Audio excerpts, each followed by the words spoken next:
Hey guys, Dr. here, and today we're watching Game Theory. We're along, and this time we have audio. And I know last time we didn't have audio. It was a screw up by me, and I'm sorry about that. So now let's get into this video in 3, 2,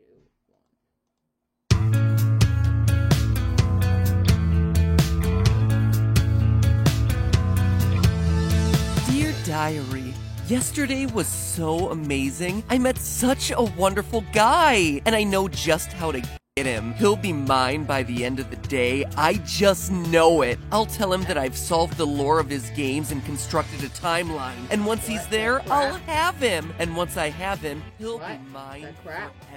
There's only one thing that could possibly go wrong. Oh my god.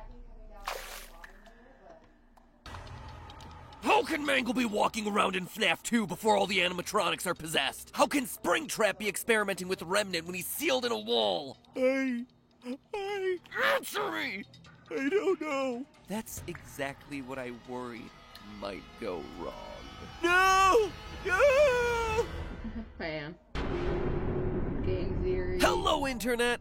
Welcome to Game Theory, getting burned by hippos since 2018. Not every story has to have significance, you know? Sometimes a story is just a story. You try to read into every little thing and find meaning in everything anyone says, you'll just drive yourself crazy. Kinda harsh there, Scott. Speaking of stories, last FNAF Theory, I was at the lowest of lows. The survival logbook threw a lot of weird curveballs into the lore that I don't think anyone was really expecting. Reveals like Michael Afton being the bite victim were interesting, but also really difficult to explain away. And that's where things sat until now. With both the release of the final FNAF book, The Fourth Closet, and what seems to be the final FNAF game, Super FNAF Brothers Ultimate. They're all here. And now with both these releases, we're finally in a position to see all the puzzle pieces we're working with, which means one last examination of the franchise from top to bottom, starting with Custom Night this week, and then next week stepping back and looking across the entire timeline to see if we can wrap things up in a neat blood-soaked bow now that we can see all the events and key players. So step through the curtain, Funtime Foxy, because the show's about to start. It's time for me to pull a Candy Cadet and tell you a story. A story of anger that never dies. A story of never-ending suffering.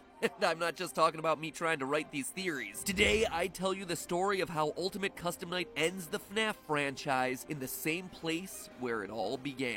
As soon as you start playing Custom Night, you can tell that Scott's up to his usual tricks. Yeah, that. But beyond being gaming's biggest troll, I mean, Scott has clearly taken a game that most of us assumed was just a fun little add-on to capstone the series, and has used it to deliver a full-on 100% canon addition to the franchise. Complete with huge lore reveals mostly hidden in character dialogue once you die. Which is pretty nice considering you die a lot in this game. A lot. Oh, yeah, I totally let Night Marion kill me at 3 a.m. on purpose. I just really wanted to see what she would say in this case. What, you guys don't believe me? Seriously, I'm good at this game. I did it for the lore. I did it for the lore. Through these death lines, we can immediately start piecing together what exactly is going on here. The first set of lines reveals that we're powerless to escape. You and I will be making music together for a long, long time. This is a nightmare that you won't wake from. Seeing you powerless is like music to me. More voice lines indicate that not only are we trapped here for all eternity, we also can't die. Or maybe more accurately, we can die just over and over and over again. What a gift to relish, a victim that can't perish. Let's taste death again and again and again. You won't get tired of dying, will you? By the way, for those of you who don't have an encyclopedic knowledge of every element of this franchise, that Toy Chica line is actually a fun little callback to one of my favorite moments in the franchise. Foxy Fighters, update 1.2 for FNAF World. You won't get tired of my voice, will you? So anyway, our character here is kinda screwed, trapped for eternity in a never-ending cycle of torment and death. It should be pretty obvious what's going on here, but I think Jacko Chica really sums up the situation best. The fire within me burns eternal, and now you shall as well. That's That's right. We're trapped in heck. H-E double hockey sticks. Or toothpicks like my family always said, since we valued proper capitalization. And from there, it's just a hop, skip, and a karmic jump away from who we're playing as. None other than Springtrap himself, William Afton. Not only does a one-way ticket to hell follow up on the advice Henry gave us from FNAF 6, although for one of you, the darkest pit of hell has opened to swallow you whole. So don't keep the devil waiting, old friend. but more voice lines in Custom Night confirm our relationship to each of these characters. We know who our friends are, and you are not one of them. This is a callback to FNAF 4's We're Still Your Friends, Do You Still Believe That?, but twisted on its head. If our character were someone like, say, Michael Afton, aka the Crying Child, aka another character who can't die, well then Fredbear wouldn't single us out as not his friend. He's not an enemy to Michael because Michael never did anything to hurt him. I am the fearful reflection of what you have created. William Afton killed Henry's daughter, who goes on to become the puppet. Knight Marion here is the dark reflection of the puppet, thereby confirming that we're playing as William Afton. Even Ballora offers some clues that we're playing as William. Admit it. You wanted to let me in. Ballora's song and sister location was all about William hiding behind walls in the aftermath of his child's death, which left an empty room and an empty tomb in his life. All I see is an empty room. No more joy, an empty tomb. He shut everyone else out, but now that we're in William's personal hell, she's able to call him out for all his hidden feelings. William wanted to let the woman that Ballora represents in, but he just couldn't do it thanks to his grief, hence her calling him out for his real desires. You wanted to let me in. So we're a murderer trapped in a personal hell of our own creation, forced to deal with the sins of our past for all eternity. Sound familiar? It should. It was my first ever FNAF theory. No joke, way back in episode 1 of the FNAF series, I predicted it was a game about someone trapped in purgatory, tormented by their crimes for all eternity. Granted, the series had only just begun and the theory tied everything back to a real-life string of murders, but it's actually really awesome to think that we've come full circle. That, from a theory standpoint at least, these videos have circled back around to where it all began. It's poetic. A beautiful, horrific, child-murdery bookend of a story. So thanks, Scott. I have no doubt that you structured your franchise's final send-off that way just so I could have an I told you so moment at the very end after years of getting thwarted by your twisting story. It's very nice of you to throw me a bone. Might as well call me Mangle. More on that next week. But of course, it wouldn't be FNAF if things were just that simple. No, it's not good enough for William to be held in a perpetual state of agony. There's something keeping us here. Looking through all the voice lines, there's one other entity that's mentioned over and over again. The one you should not have killed. I am remade, but not by you, by the one you should not have killed. Greetings from the fire, and from the one you should not have killed. Excuse me, what? The one I shouldn't have killed? You mean Voldemort? Oh, sorry, got him confused with He Must Not Be Named. But seriously, the one I shouldn't have killed in a franchise piled high with underage bodies. Okay, yeah, sure. All those other kids, nah, they deserved it. But that one right there, yep, shouldn't have touched him. Now you're damned for all eternity. Sucks to be you. Anyway, this is the big mystery of the game. Who are they talking about? Well, by picking apart clues from all sorts of different locations, we can start piecing together who this one who must stay vague for lore purposes actually is. First, from the rest of the voice lines, we can identify that this character is a male. I have seen him, the one you shouldn't have killed. He's here and always watching, the one you shouldn't have killed. Notice how both of them use the pronouns he and him. We also know that this guy specifically has a vendetta against us. To understand that, we have to turn our attention to the true stars of Ultimate Custom Night, the Mediocre Melodies. Without question, this crew of duct-crawling rejects steal the spotlight in Ultimate Custom Night. Going from WTF are these guys doing here in FNAF 6 to breakout meme stars in Custom Night, Orville Elephant and the gang not only provide important life lessons, He proceeded to pour me a glass of just ice-cold lemonade. Ooh, you ever mix it with iced tea? You do like little half lemonade, half. Oh, it's so. You should try it some. Well, you can't because you're dead. They also deliver on huge lore reveals. For the most part, their lines are pretty disposable, but very rarely you'll get a line from them that feels just a bit out of character. We've only just begun. I will never let you leave. I will never let you rest.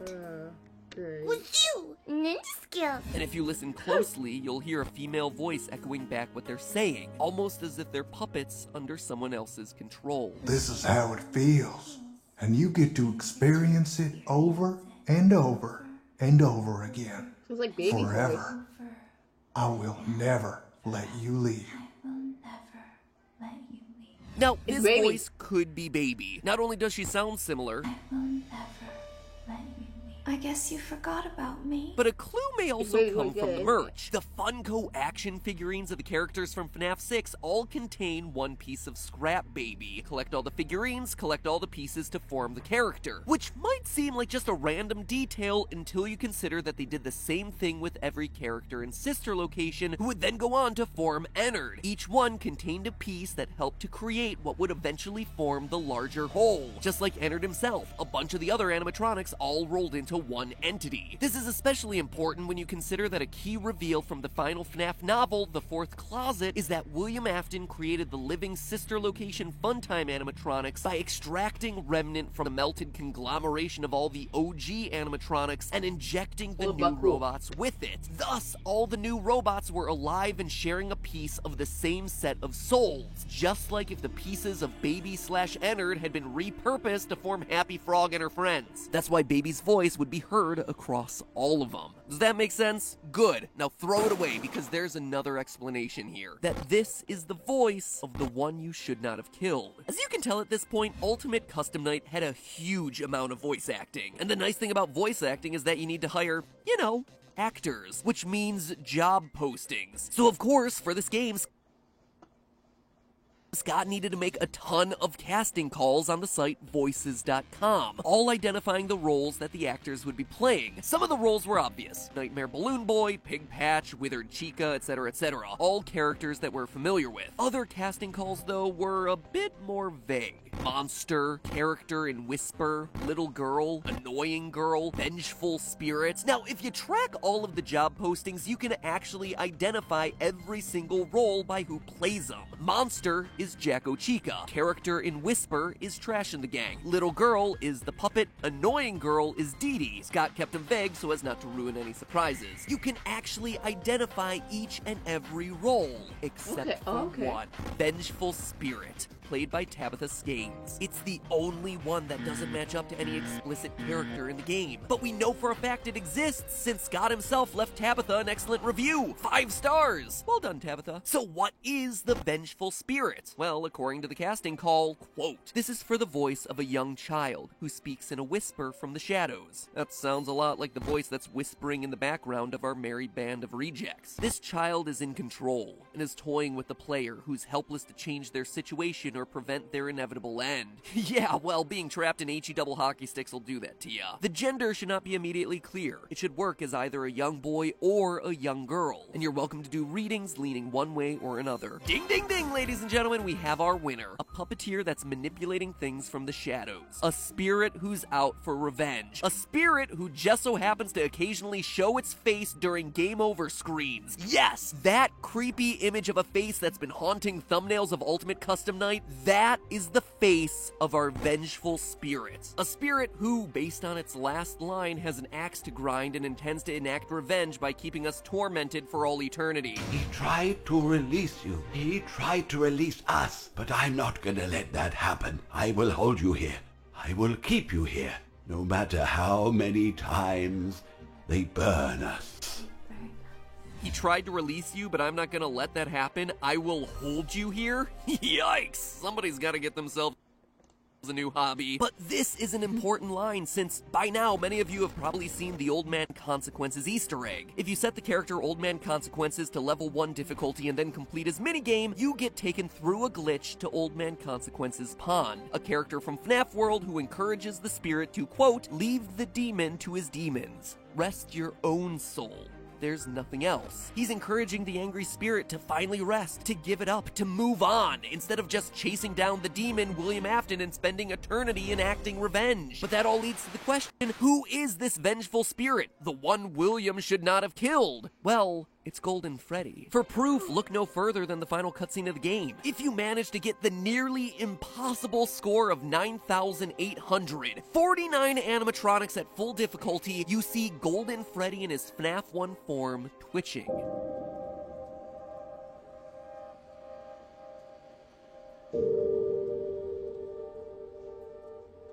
He's twitching just like Springtrap did in the trailers to FNAF 3. Someone else who refused to give up, to pass on. Someone who always comes back. And just to dispel any confusion here, Golden Freddy isn't the crying child. This confirms it. Golden Freddy is actually a victim that we've never actually seen outside of the FNAF 3 minigames, nor will ever see outside of that face in the vent. But more on that next video, that final timeline episode I got cooking up. If you want to make sure that you see it, hit subscribe now, that way you don't miss it, because seriously, that is the one that wraps everything up. If there was ever a time to subscribe, now is that time. But anyway, Golden Freddy is the soul that's still trapped, one that refuses to let go of his hate, his rage. We even hear it in his line. He tried to release us, but I'm not gonna let that happen, no matter how many times they burn us. In FNAF 3, the puppet tried to release everyone through the Happiest Day minigame. Fazbear Fright was burned down in an attempt to cleanse Freddy's. Pizzeria Simulator was burned to the ground. None of it has worked. The spirit of revenge is and always will be there until he chooses to let go. That's why he's still twitching as he fades into the darkness. That's why his eyes are still white as he disappears. He is choosing to remain here, to continue tormenting William, to ignore Old Man Consequences, encouraging him to move on to the next life. You know, this might be what Scott truly meant when he said that 50-20 mode in this game was impossible. Not just that it would be unbelievably difficult to overcome, which, let's face it, it is, but that there's no victory here. That no matter how good of a player you are, there is no winning this game because there is no escape. That even if you play it perfectly, William is trapped, and there is no happy ending for Golden Freddy. In fact, you playing the game is continuing Golden Freddy's cycle of revenge. Old Man Consequence's message might be for Golden Freddy. Absolutely, rest your soul. There is nothing else, but it's also probably directed at us. I mean, we play and play and play this game for hours upon hours upon hours, achieving higher and higher and higher stats in a game that's incredibly difficult, and what do we get from it? A cutscene that's kind of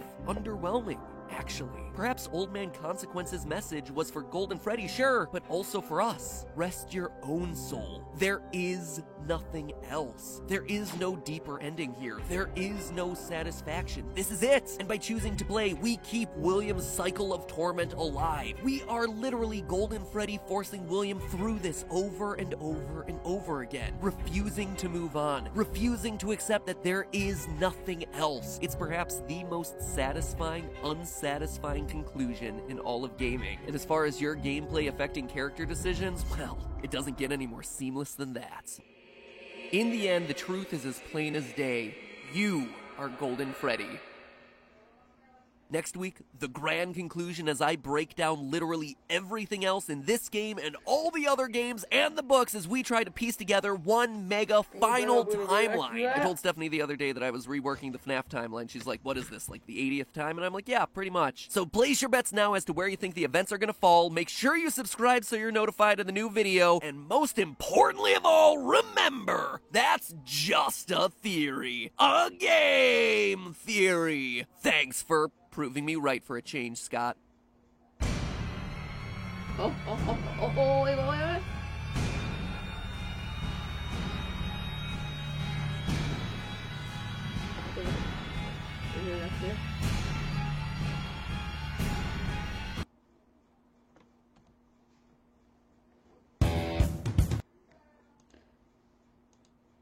I hope you guys enjoyed this video. If you liked it, link will be in the description. And I'll see you all later. Bye bye. And see you later, my dears.